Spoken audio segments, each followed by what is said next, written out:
நம்ம 3 type of assurance, 3 விதமான நிச்சயம், 3 விதமான நிச்சயத்தை குறித்து பார்க்க போறோம். நிச்சயம், கான்ஃபிடன்ஸ், சொல்லுங்க கான்ஃபிடன்ஸ், நிச்சயம். There are 3 type of assurance, 3 type of confidence. The more sure, அது மிக நிச்சயம் எது? 3 விதமான நிச்சயம் நம்முடைய வாழ்க்கையில தேவை.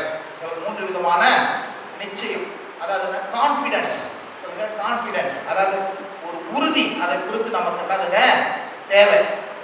அப்படி இருக்கும்போது தான் நம்ம பெரிய காரியத்தை நம்ம என்ன பண்ண முடியும், நம்ம ஆவிக்குரிய ஜீவிதத்தில் பெற்றுக்கொள்ளவே முடியும். கவனிங்க, கிறிஸ்தவ உலகத்துல முதலாவது நம்ம பார்க்க போறது ஃபர்ஸ்ட் வந்து more sure your salvations, அதாவது உங்களுடைய ரட்சிப்பு நிச்சயமான ரட்சிப்பா இருக்கிறது.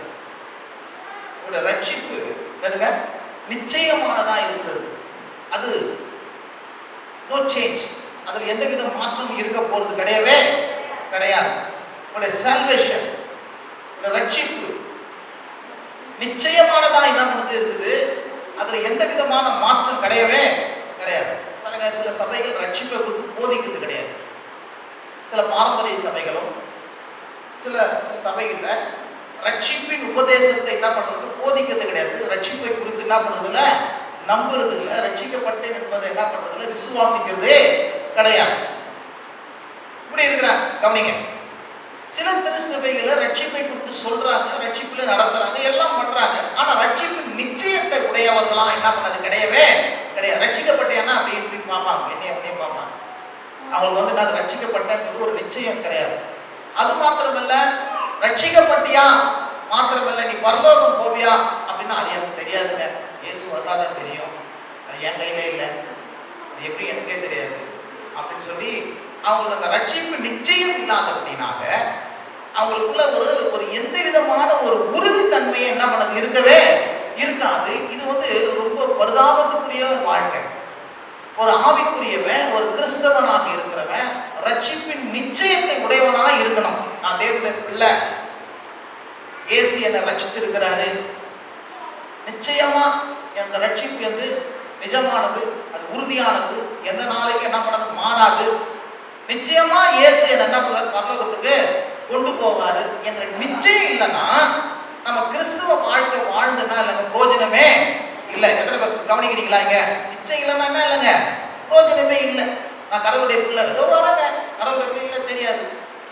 ஒரு வீட்டில் இருக்கிறீங்க, ஒரு குடும்பத்தில் இருக்கிறீங்க, நீங்க அந்த வீட்டு பிள்ளை, நீங்க அந்த வீட்டு பிள்ளையே இல்லாத உணர்வுல வாழ்ந்தா சொன்னோம். எப்பா சொல்லுங்க, எப்பா தொட்டு பார்ப்பாங்க, எப்பா நீங்க தான் இருக்கிற இந்த குடும்பத்தில், நீ ஒருத்தர், நீ புள்ள, உனக்கு வந்து பொறுப்பு இருக்குது, நீ இங்க இருக்கிற, நீ இது இல்லாத மாதிரி நீ வாழ்ந்தா என்ன பிரயோஜனம் அப்படின்னு சொல்லி நம்ம திட்டுவோமா திட்ட மாட்டோம். புள்ள இருக்கிற, புள்ள மாதிரி நீ என்ன பண்ண நடக்கிறியா, நீயே இந்த குடும்பத்துல இந்த வீட்டில் தான் நீ இருக்கிற.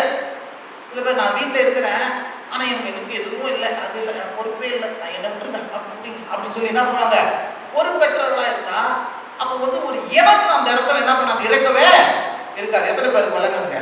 அதே மாதிரி கிறிஸ்துவ உலகத்தில் அநேகர் வாழுறாங்க, கோயிலுக்கு வராங்க, இயேசுவை நம்புறேன்னு சொல்றாங்க, எல்லாம் ரட்சிப்பின் கேட்ட நிச்சயத்தை கேட்டா இல்லை. ரட்சிப்பு நிச்சயத்தை கேட்டா என்ன பண்ணுங்க அநேகருக்கு இல்லை. ஏன் இல்லை அப்படின்னா போதனை சரியில்லை. போதனை என்னங்க சரியில்லை. ஏன் போதனை சரியில்லை? ரட்சிப்பு நிச்சயத்துக்கு இவங்க ஏதோ ஒன்று செய்யணும் அப்படின்னு சொல்லி நினைச்சிருக்கிறாங்க. இவங்க ஒரு நாள் செய்யறாங்க, இவங்க ஒரு நாள் செய்யாத இருக்கிறாங்க. அதனால இவங்களுக்குள்ள என்ன பண்ணலாங்க நிச்சயம் வரல. ஆனா ரட்சிப்பு நிச்சயத்துக்கு பாருங்க, நம்ம செய்யறதை வச்சு ரட்சிப்பு நிச்சயம் வரல. இயேசு கிறிஸ்து சிலுவையில செஞ்சது நிமித்தமாக தான் நமக்கு ரட்சிப்பு வருகிறது. எல்லா கரங்களை தட்டி கர்த்தர் நாமத்தை மகிமைப்படுத்துங்க. ஹல்லேலூயா. ரொம்ப அற்புதமான சம்பவம். ரோமர் 5ஆம் அதிகாரம் எடுத்துக்கொள்ளுங்க. அப்படிங்க பேசக்கூடாது. ரோமர் அற்புதமான சம்பவத்தை பார்க்கணும். ரோமர் 5ஆம் அதிகாரம் 8 வாசிங்க. நான் பாவியா இருக்கையில் கிறிஸ்து நமக்காக மரித்ததினாலே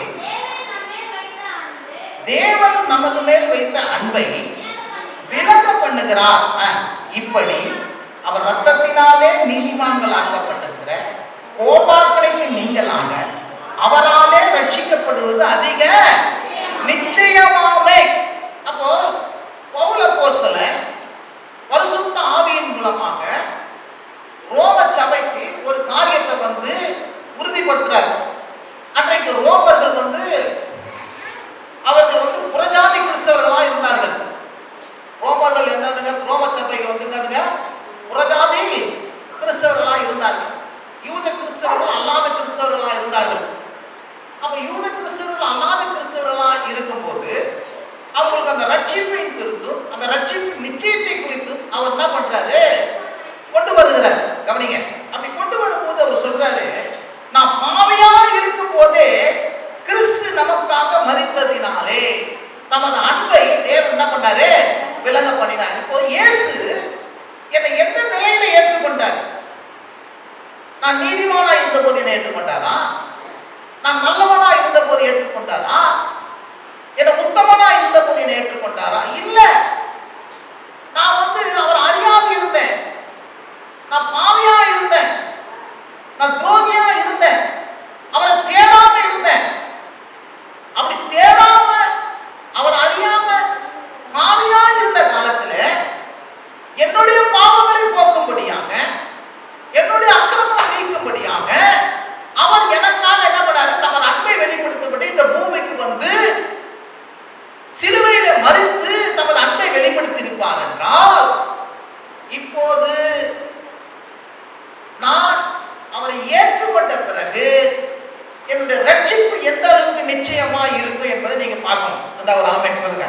பாவியா இருக்கும் போதே என்னை தேடி எனக்கா ரத்தம் சிந்தி மரித்து என் பாவத்தை கழுவி என்னை சுத்திகரித்து என் வாழ்க்கையை மாற்றுவார் என்றால், இன்னைக்கு எவ்வளவா என்னை ஆசீர்வதித்து பரலோகத்துக்கு கொண்டு போவது அதிக நிச்சயமா என்ன பண்ணுகிறது இருக்கிறது. ஒரு ஆமென் சொல்லுங்க. அப்போ இந்த ரட்சிப்பு என்னால வரல, கிருபையா, தயவா, இரக்கத்தின் நிமித்தமா, மிகுந்த காருண்யத்தின் நிமித்தமா, அவர் கல்வாரி திருப்புண்ணியத்தினாலே சிலுவையில் சிந்திய அந்த ரத்தத்தினாலே எனக்கு ரட்சிப்பு என்ன பண்ணுது வருது. ஒரு ஆமென் சொல்லுங்க. பாவிகளா இருக்கும் போதே கிறிஸ்து நமக்காகவே மரித்தாரு. ஒரு ஆமென் சொல்லுங்க. இப்போ அவர்களுக்கு மரித்து உயிர் எழுத பிறகு இன்னைக்கு அவருடைய பிள்ளையா இருக்கிறேனே, நானு அவருடைய குமாரனா இருக்கிறேனே, ரத்தத்தினால் கழுவப்பட்டிருக்கிறேனே, அவருக்கு சொந்த பந்தமா இருக்கிறேனே, அவருடைய சரீரமா இருக்கிறேனே, அவருடைய அபயமா இருக்கிறேனே, அவர் தலையா இருக்கிறேனே. இப்ப எந்த அளவுக்கு என்னை கொண்டு போய் நம்ம எல்லாவற்றையும் நிறுத்த ரட்சிக்க வைப்பதற்கு அவர் வல்லமை உடையவரா என்ன பண்றாரு இருக்கிறாரு. ஒரு ஆமென் சொல்லுங்க. அல்லேலூயா. அதான் சொல்றேன். இப்படி என்பது அவருடைய ரத்தத்தினாலே நீதிமான்களாக்கப்பட்டிருக்க கோபாக்களுக்கு நீங்களாக அவராலே ரட்சிக்கப்படுவது அதிக நிச்சயமா. பாவியா இருக்கும் போதே என்னை தேடி என்னுடைய தண்டனை எல்லாம், என்னுடைய பனிஷ்மெண்ட் எல்லாம், எனக்கு வர வேண்டிய எல்லா ஆக்கினை எல்லாம் அவர் ஏற்றுக்கொண்டு இந்த பெரிய தண்டனையிலிருந்து கோபத்திலிருந்து என்னை விடுவித்து இருக்கபடியினாலே அவராலே நான் ரட்சிக்கப்படுவது அதிக நிச்சயமா என்ன பண்ணுது இருக்குது. எத்தனை பேருக்கு விளங்குதுங்க? அல்லேலூயா. எனக்கு பாருங்க, பாவத்தின் சம்பளம் மரணம். அந்த மரணத்திலிருந்து, அந்த தண்டனையிலிருந்து, அந்த பாழ்நடிப்பிலிருந்து, நரகத்திலிருந்து, என் பாவத்தின் ரோகத்துக்கெல்லாம் அடிபட்டு காலகாலமாய் மரித்து ஆவியில மறுத்து நான் நரகத்துல இருந்து சித்திரவாதப்படணும். எல்லா சித்திரவாதையும், எல்லா நரக தண்டனையும், எல்லா வலியும் வேதனையும் இயேசு என்ன பண்ண தன் மேல ஏற்றுக்கொண்டு என்ன பண்ணிக்கிறாரு? அந்த கோபாக்கனைக்கு, அந்த தண்டனைக்கு அவரே விடுவித்து இருக்கிறபடினாலே அவராலே நான் ரட்சிக்கப்படுவது அதிக நிச்சயமா என்ன பண்ணுகிறது இருக்கிறது. எத்தனை பேருக்கு விளங்குது? விளங்கலாம் ஒரு ஆமென் சொல்லுங்க. அல்லேலூயா. இயேசுவினாலே நான் ரட்சிக்கப்படுவது அதிக. எனக்கு என்ன பண்றாரு? இப்போ தாண்டி கிறிஸ்து இயேசுக்குள் இருக்கிறவர்களுக்கு ஆக்கினை தீர்ப்பு இல்லைன்றார். ரோமர் அப்படிதானே சொல்லுது. கிறிஸ்து இயேசு தீர்ப்புன்னா இல்லைங்க, ஆக்கினை தீர்ப்பு இல்ல. தண்டனைக்கு எனக்கு இல்ல. ரட்சிக்க நான் என்ன பண்றது, பனிஷ்மெண்ட் விடுதலையாக்கப்பட்டேன்னா நான் ரட்சிக்கப்பட்டிருக்கிறது நிச்சயம், நான் மோட்சம் போவது நிச்சயம், நான் பரலோகம் போவது நிச்சயம், நான் தேவனுடைய பிள்ளை என்பது நிச்சயம், நான் தேவனுடைய சொந்த குடும்பத்தில் இருக்கிறேன், தேவனுடைய எல்லா வாரிசா இருக்கிறேன், அவருடைய எல்லா பந்துக்கு ஆசீர்வாதத்துக்கு சொந்தக்காரனா நான் நீங்க என்ன பண்றேன் இருக்கிறேன். இருந்தா ஒரு ஆமென் சொல்லுங்க. ஹல்லேலூயா. இவத்து ஃபர்ஸ்ட் சொல்றாரு, ரத்தத்தினாலே தண்டனைக்கு பாத்திரமான என்னை விடுவிக்கிறானா அவராலே நான் ரட்சிக்கப்படுவது அதிக நிச்சயம். சொல்லுங்க, அவராலே அதிகம் நான் ரட்சிக்கப்படுவது நிச்சயம். இருந்தா ஒரு ஆமென் சொல்லுங்க. நான் எனக்கு ரட்சிக்கப்படுவது, நான் ரட்சிக்கப்பட்டேன், என் பாவம் மன்னிக்கப்பட்டிருக்குது, தேவனுடைய கோபத்திலிருந்து நான் விடுவிக்கப்பட்டேன், தண்டனையிலிருந்து விடுவிக்கப்பட்டேன். ஆமென். நீங்க தேவனுடைய பிள்ளையா இருக்கிறேன், அவர் நித்திய ஜீவனை கொடுத்திருக்கிறார், அவர் அன்பை கொடுத்திருக்கிறார், அவர் பரிசுத்த ஆவியை கொடுத்திருக்கிறாரு. ரட்சிக்கப்படுவது நிச்சயமா இருக்கிறார். அப்புறம் 10ல சொல்றாரு, நான் தேவனுக்கு சத்துருக்கையா இருக்கையில் குமாரனுடைய மரணத்தினால் ஒப்புரவாக்கப்பட்ட நான் ஒப்புரவாக்கப்பட்ட பின் அவருடைய ஜீவனாலே ரட்சிக்கப்படுவது அதிக நிச்சயமாமே. தேவனுக்கு எப்படி இருந்தாங்க, ஐ அம் எனிமி, தேவனுக்கு சத்துரு, விரோதியா இருந்தேன். விரோதியா இருக்கும் போதே என்னை தேடி வந்து அவருடைய குமாரனுடைய மரணத்தினாலே தேவனோடு கூட ரெக்கன்சிலேஷன் பண்ணிட்டாருங்க, ஒப்புரவாக்கிட்டாரு, ஒன்றா இணைச்சிட்டாரு. இப்ப ஒப்புரவாக்கப்பட்ட பின் அவர் மரணத்தினாலே என்னை ஒப்புரவாக்கினாரு, அவருடைய ஜீவனாலே நான் ரட்சிக்கப்படுவது அதிக நிச்சயமா இருக்கிறது. அவர் சிலுவையில் மரித்ததனாலே என்னை தேவனோடு கூட ஒப்புரவாக்கினார். பாவத்துக்கான பரிகாரத்தை எல்லாம் செஞ்சு சத்துருவா இருந்த என்ன அவர் நண்பனா என்னை மாத்தி, தேவனுடைய உறவுக்காரனா மாத்தி, சொந்த பிள்ளையா மாத்தி, குடும்பத்தில் உள்ளவனா மாத்தி, என்ன இப்போ என்ன பண்ணிட்டாரு, தேவனுக்கு அந்யோன்யமா மாத்தி, இப்போ அவருடைய ஜீவனாலே அவர் உயிர்த்தெழுந்ததுனாலே நான் ரட்சிக்கப்படுவது நிச்சயம். இருந்தாலும் நாமே சொல்லுங்க. அல்லேலூயா. நான் சத்துருவா இருந்தேன், பாவியா இருந்தேன், தண்டனைக்கு பாத்திரனா இருந்தேன். இப்படியா இருக்கும் போதே என் மேல அன்பு கூர்ந்து என்னை தேடி வந்து எனக்காக சிலுவையில ரத்த சிந்தி மரிச்சு என் பாவத்தை மன்னிச்சு என் தண்டனையெல்லாம் எடுத்து போட்டு விரோதியா இருந்த என்னை நண்பனா மாத்தி இவ்வளவா செஞ்சு என்ன படிக்கிற மாத்தி இருக்கிறனா அவருடைய ஜீவனாலே நான் ரட்சிக்கப்படுவது அதிக நிச்சயமாய் இருக்கிறது. இருந்தா ஒரு ஆமென் சொல்லுங்க. ஹல்லேலூயா. 16 சொல்லுங்க. மேலும் ஒருவன் பாவம் செய்ததினாலே உண்டான தீர்ப்பு தேவன் ஈவுக்கு ஒப்பானதல்ல. அந்த தீர்ப்பு ஒரு குற்றத்தின் நிமித்தம் ஆக்கினைக்கு எதுவாக இருந்தது போல கிருபை வரமோ அநேக குற்றங்களை நீக்கி நீதி விளங்க தீர்ப்புக்கு ஏதுவாய் அமைந்திருக்கிறது. அல்லாமல் ஒருவருடைய மீறுதலினாலே அந்த ஒருவர் மூலமா மரணம் ஆண்டு கொண்டிருக்க கிருபையும் பரிபூர்ணத்தையும் நீதியும் ஈவின் பரிபூர்ணத்தையும் பெறுகிறவர்கள் இயேசு கிறிஸ்து என்னும் ஒருவராலே ஜீவனை அடைந்து ஆளுவார்கள் என்பது அதிக நிச்சயமாக சொல்றது. ஆதாமின் பாவத்தினாலே அந்த ஒரு மனுஷன் பாவம் செஞ்சான், அந்த ஒரு மனுஷன் பாவத்தினாலே இந்த உலகத்துல மரணம் வந்து எல்லாரையும் இந்த மரணம் என்ன பண்ணுது ஆட்கொண்டு எல்லாரும் தண்டனைக்கு மாற்றினது போல இந்த இயேசு கிறிஸ்து ஒருவராலே எல்லாருடைய மரணத்தை நீக்கி நீதி வழங்குற தீர்ப்புக்கு என்ன பண்ணுது ஏதுவானதாக கிருபை என்ன பண்ணுது அதிகமாய் பெருகி, கிருபை என்ன பண்ணுது அதிகமாய் பெருகி எல்லாருக்கும் அவரை விசுவாசிக்கிற எல்லாருக்கும் நீதியை தருகிற தீர்ப்புக்கு என்ன பண்ணுது ஏதுவாச்சு. முன்னாடி நம்ம எல்லாரும் ஒரு மனுஷன் மூலமா பாவி என்ற அந்த பட்டம், தேவன் பாவி என்ற பட்டம், ஒருவன் தவறுதனாலே ஒருவன் கீழ்ப்படியாமைனாலே ஆதாமின் கீழ்ப்படியாமைனால நம்ம எல்லாரும் பாவி ஆயிட்டோம்.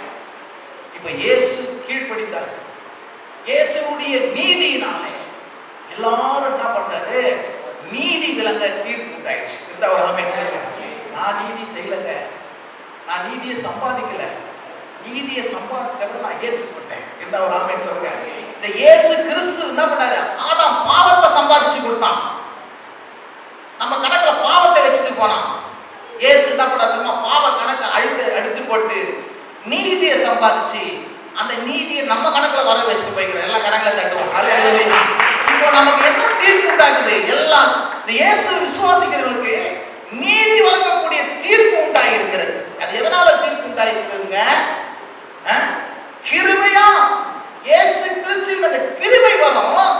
எனக்கு உனக்கு மேல நீதி வழங்குகிற தீர்ப்பு ஏதுவாய் உண்டாயிடுச்சு. இந்த ஒரு ஆமென் சொல்லுங்க. அல்லேலூயா. இப்ப நீதி வழங்குற தீர்ப்பு உண்டாயிருக்கு. அப்படினால அந்த ஒருவனுடைய மீறுதனால எல்லாரும் மரணம் ஆண்டு கொண்டிருந்தது.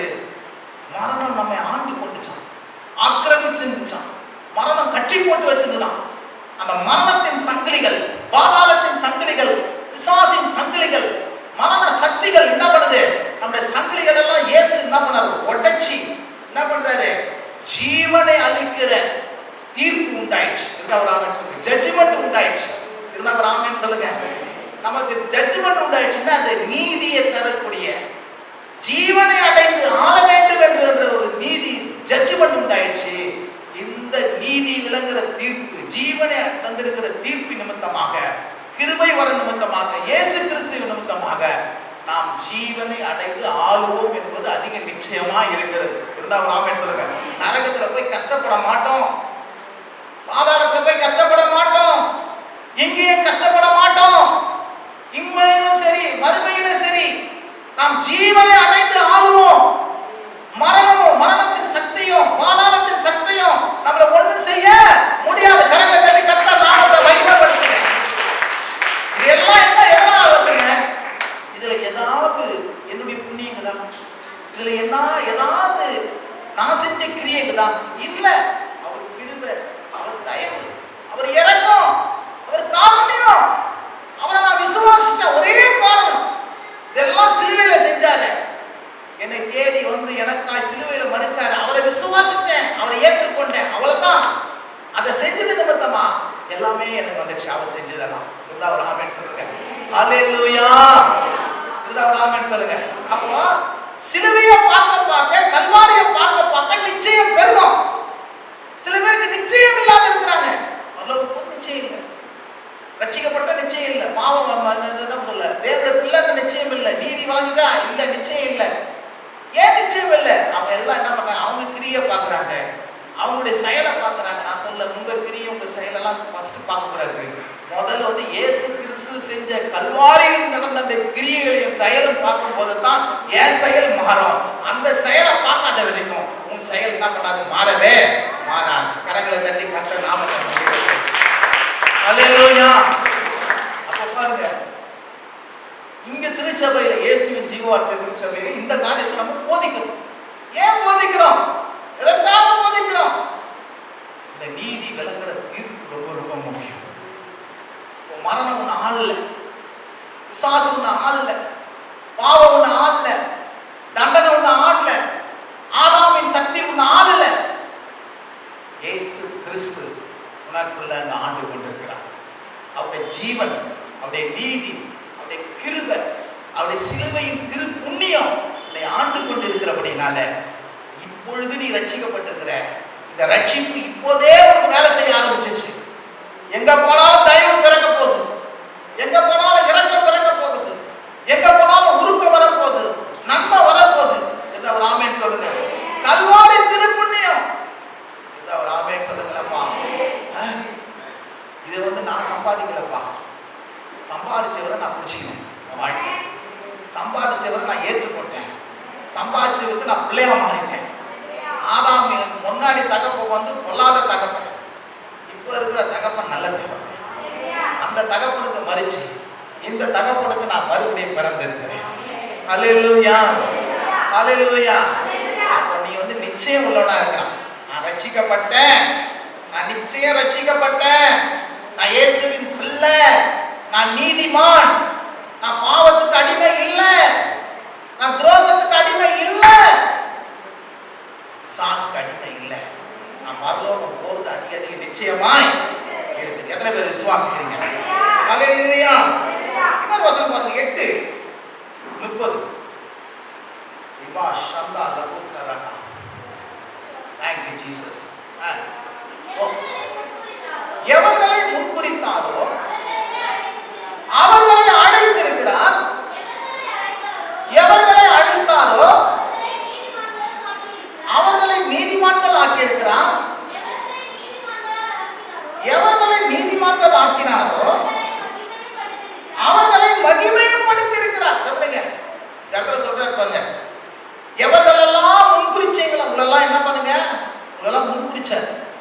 இதெல்லாம் என்ன பண்ணாரு?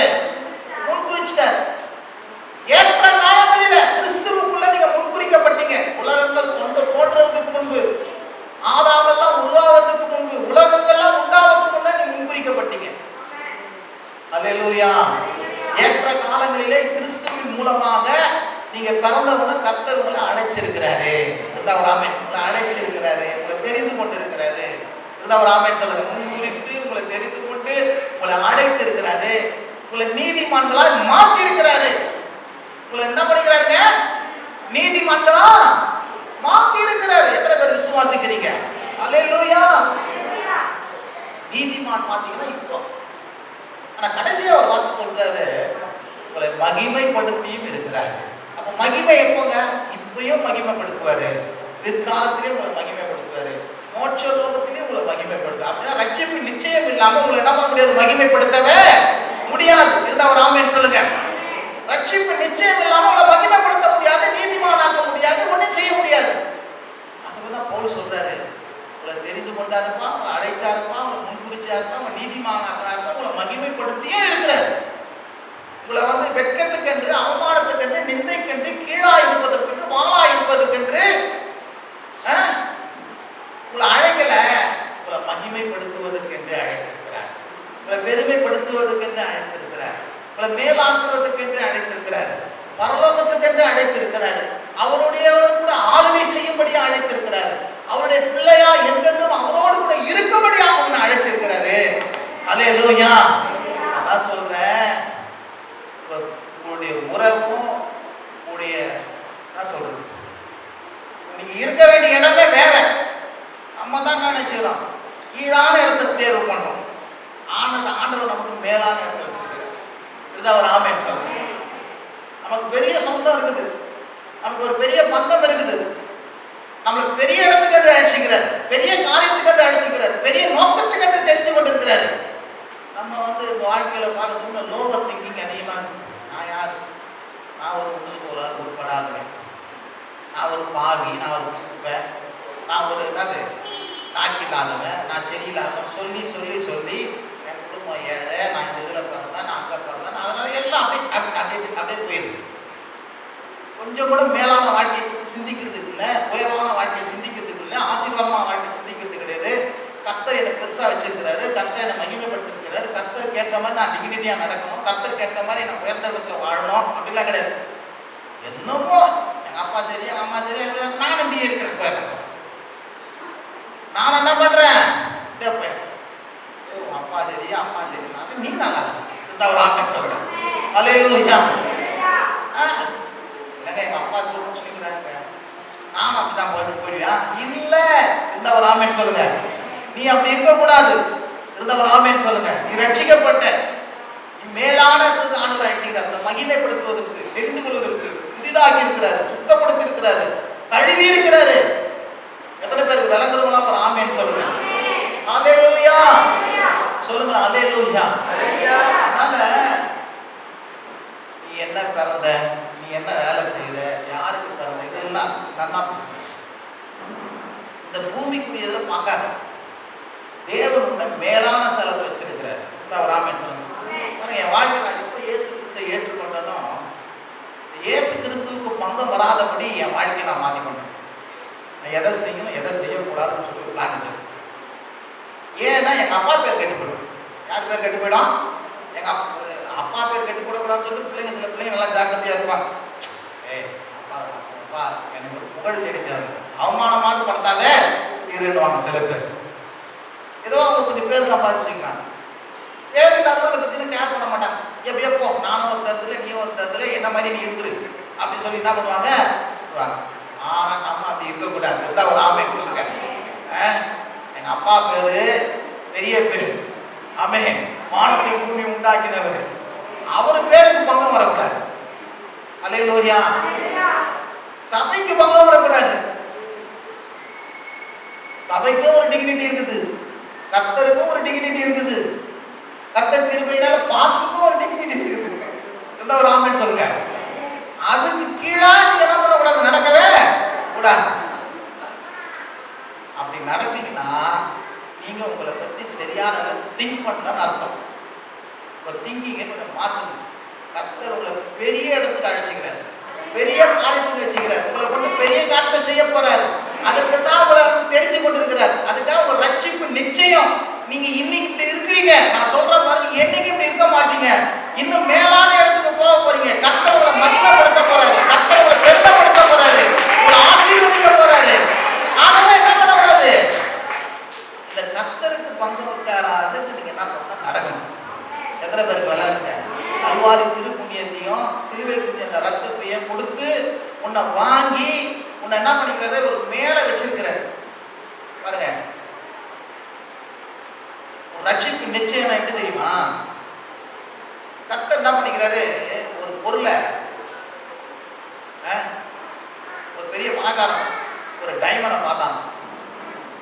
அந்த டைமண்ட் வந்து ஏழை கடையில் வச்சிருந்தாங்க. யாரும் கொடுக்காத விலையை அந்த டைமண்டுக்கு கொடுத்து என்ன பண்ணா வாங்கிட்டாங்க. யாரும் கொடுக்காத விலையை டைமண்டை வாங்கிட்டாங்க.